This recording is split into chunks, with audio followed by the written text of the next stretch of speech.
Magnus sacrificing his rook, opening up the position. If you take the rook right now, HG, FG, your king is wide open, queen c5, and it's over. You have no shelter. So instead of that, Hikaru has to play f3, and he is losing. If Magnus finds the check, he does. But where's the knockout? Magnus is desperately searching for the knockout. He is forked, and his rook is hanging. The winning move here is the absolutely savage and unbelievable Rook a6! If you take the bishop, everything is hanging. If you take the bishop, b5, and the rook gets in this way. Can you believe it? The knight hangs. Where does the knight move?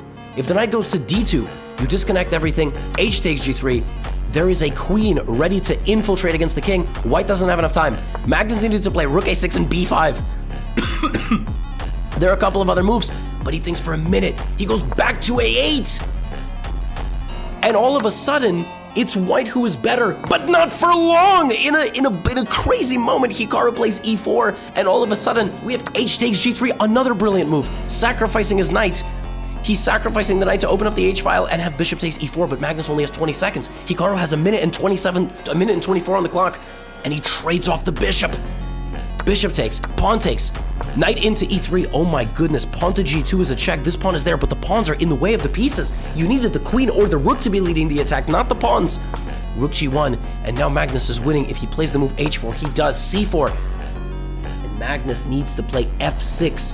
Instead, it kicks in. He might need to go to an endgame here, and he tries to go to an endgame, but this makes the position very dicey because Hikaru also has passed pawns. He plays d6. And now, if you bring your king and invest with the pawns, maybe you're still winning, but in a moment, he's got to make a move. He has to make a move. Rook to b8, rook b1, and suddenly, Hikaru is winning. It's a runaway pawn. It's a runaway pawn. You're not going to get to it. If you go here, there's c7, rook c6. Wait a minute. Why is this winning? Hikaru locks in, finds his all-seeing third eyeball, closes his eyes, and he finds the only winning move. Rook c1, knight c4, and Hikaru sacrifices. The rook! Rook b6! You cannot take it with the knight because rook takes rook and I win. You cannot take it with the rook, but you have to. I promote. Magnus Carlsen resigns with 7 seconds on the clock.